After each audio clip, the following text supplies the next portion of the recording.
Welcome back to Miami. 25 seconds remaining. Raiders trailing by a touchdown, but have the ball at the 25 right hash. Back to throw, Stabler. Left side complete. No, incomplete. What a hit there delivered by Mike Singletary. And Phil, you can feel that all the way up in the booth.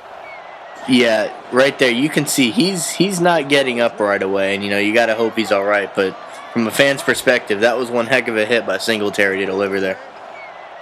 So now it brings up a 2nd down and 10. 22 seconds remaining. Stabler looking right side, incomplete, almost intercepted. Leslie Frazier right in his hands, but it's now 3rd down. But yeah, this is a very important drive for the Raiders. They got to get some sort of points here at the end of the half. You can see he was trying to go deep. I think if he would have led Biletnikoff a little bit farther, he might have had him in the end zone. 3rd down and 10. Stabler looking. Throwing underneath, incomplete, almost intercepted there. Singletary right through his hands. Well, those 3 plays didn't go exactly how they wanted, but based on their field goal kicking unit, I think this is going to be an easy 3 points. Errol Mann, and that kick is right down the middle, and the Bears leading only by 4 after the kick, and Errol Mann getting set to send it deep, and it is about 5 yards in the end zone. Galt will take it out from there to the 10, 15, 20, across the middle, and taken down at the 28-yard line with 5 seconds to go. Maybe the Bears just run it off. And if you're the Raiders, you have been struggling so far, at least offensively in the ball game, but to come up with only a 4-point deficit at the half, it looks like they're running the clock out. Phil, what do you think? Only trailing by 4 for Oakland. Yeah, that's definitely a positive for the Raiders. They're going to go into this locker room knowing they didn't play their best football in this half, and they're only down by 4 points. And the Bears played pretty well, so this second half is going to be very, very interesting. Bears lead it 10-6. Second half action right after this.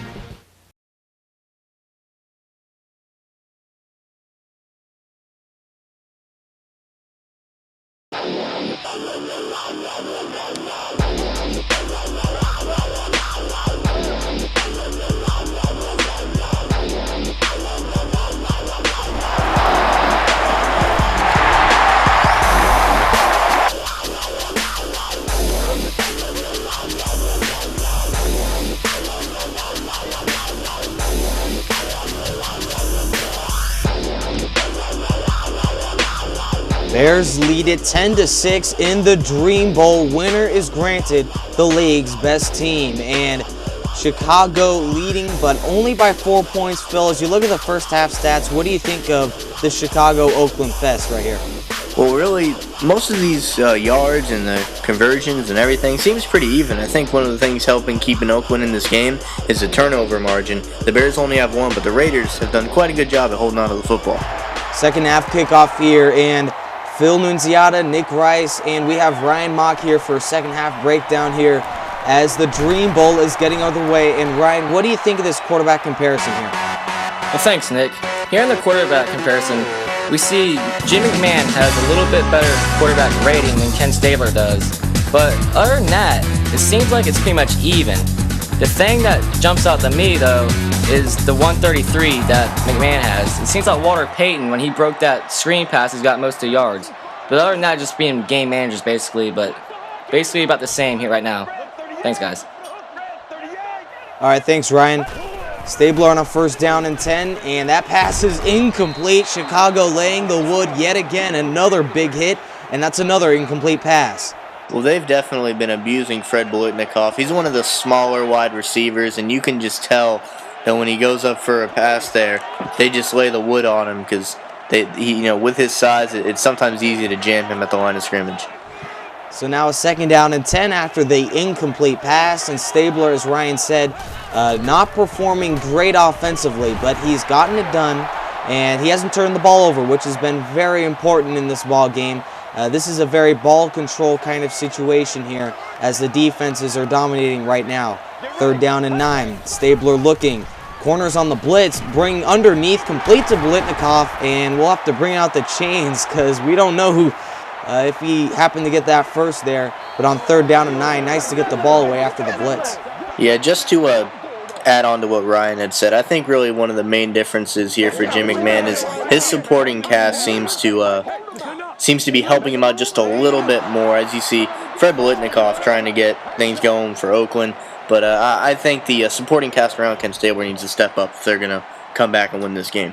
Fred Biletnikoff trying all he can to support Kent Stabler, but just a little bit short.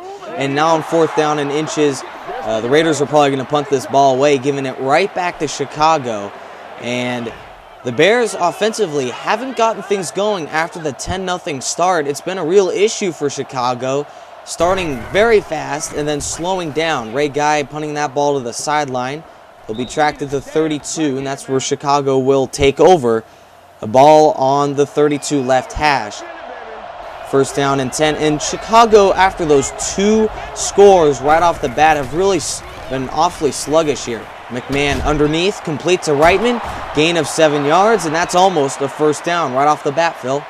Yeah, well, when we talk about this Bears supporting cast, most of the time we're talking exclusively about Walter Payton, but as you can see here, other Bears players have to get involved because for a while there, it did look like they were starting to figure out Payton. They were stuffing him in the backfield. When he caught the ball out of the backfield, they were able to get him for a relatively short gain. They're starting to figure him out, so these other players need to step up. 2nd down and 2, ball on the 40. McMahon looking, throwing underneath, complete to Keith Ortega, and that's 6 yards and a 1st down. Nice spinning reception there for Ortega in the 1st. Yeah, that's exactly what you need. Ortega lines up, slot left there, does a little in route right up the middle of the field, and they get the 1st down. So now Bears move the chains. Another 1st down and 10, and Chicago rolling here, nearing Raiders territory. Man in motion, that's Suhi. Snap there, play action pass. McMahon looking, rolling all day to throw, and he finally scrambles and is taken down. And that might be tracked as a run there, but McMahon had nowhere to go. Yeah, that's what you would call a coverage sack, where the front line didn't exactly get to him, but because of such good coverage, I know where to bring the ball, and they were able to drag it. Oh, intercepted. George Atkinson the other way. People are chasing him. Payton there, and he stiff arms the man, and he is free to the end zone. George Atkinson, touchdown Raiders.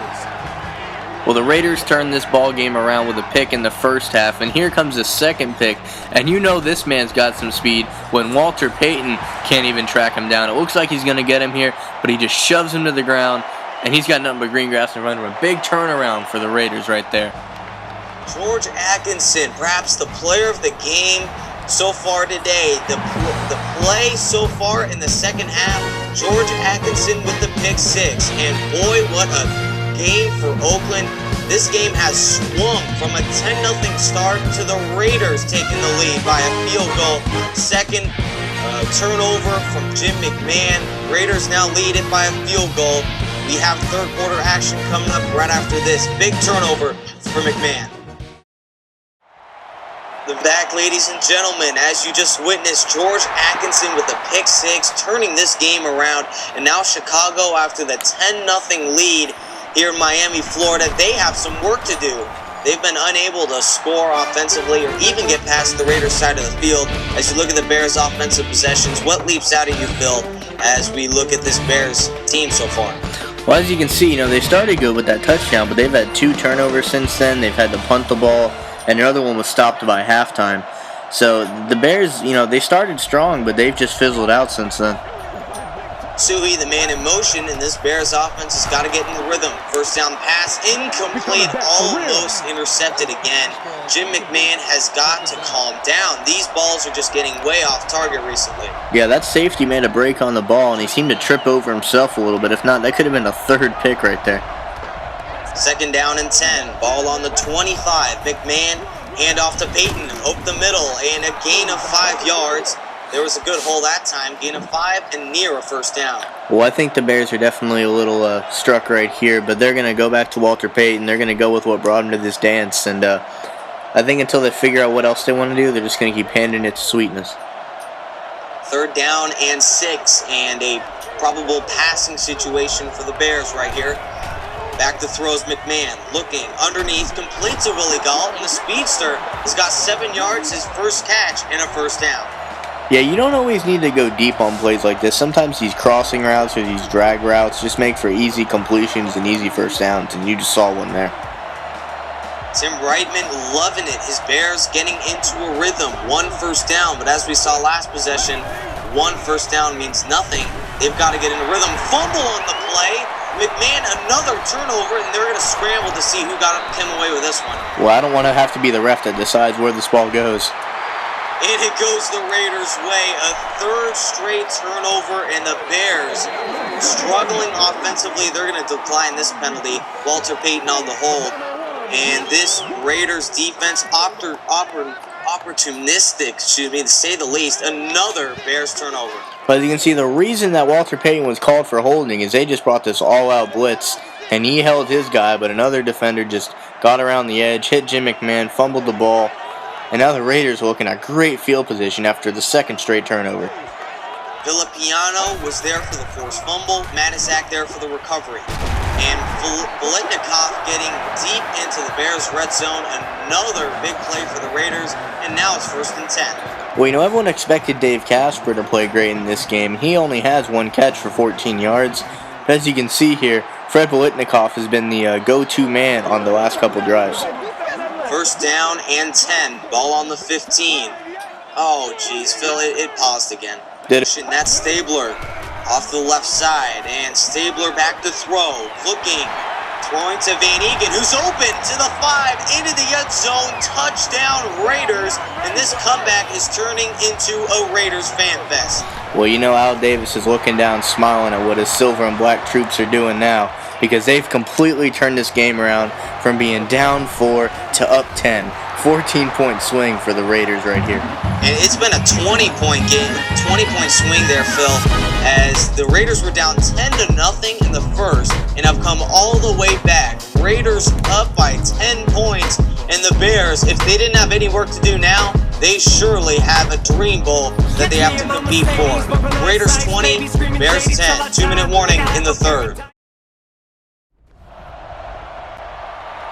Welcome back to Miami. It has been a Raiders domination ever since the 10-0 start.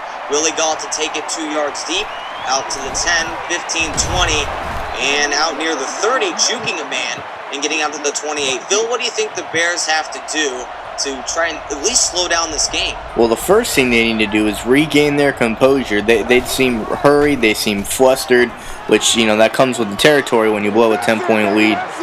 But they just need to settle down, give the ball to Walter Payton, and just go with what brought them there. They're not a team that's going to take shots down the field. Jim McMahon's a great quarterback. He just needs to give what the defense gives him. That's all. That's what he needs to do to get back in this game. Under center on a 2nd down and 10. Back to throw. Looking left side, complete to Keith Ortego in triple coverage.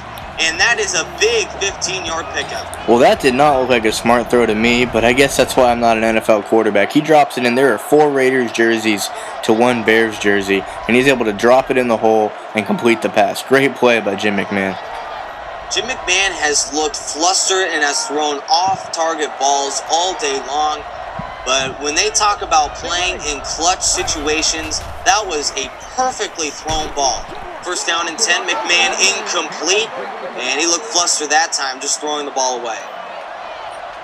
Yeah, like you said, Nick, he's just off target today, and if they have any chance, there's still a whole 4th quarter to play. There's plenty of time left, but he's just going to have to simmer down. Walter Payton hit behind the line, and the Bears fans cannot see that.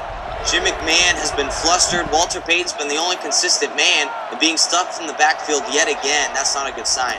Yeah, as good as Walter Payton is, he does need some help. He needs help from his blocking. He needs help from receivers blocking downfield. As good as he is, he still needs help. McMahon looking deep, complete to Gault, and that is a big 30-yard pickup for Gault, and boy, did the Bears need that play, Phil. It just seems Willie Gault said to Jim McMahon, I don't care how many Raiders are going to be around me when I run this route. You're going to throw me the ball, and I'm going to come down with it. Because that's the 2nd or 3rd play this half that he just throws where he's the only one on that side of the field, and he still manages to complete the pass. Boy, this seems like the first time in a lifetime that the Bears have been in Raiders territory, and there's a completion of Moorhead. But it has been the first time the Bears have really been in Raiders territory. They've got to get something going here, Phil.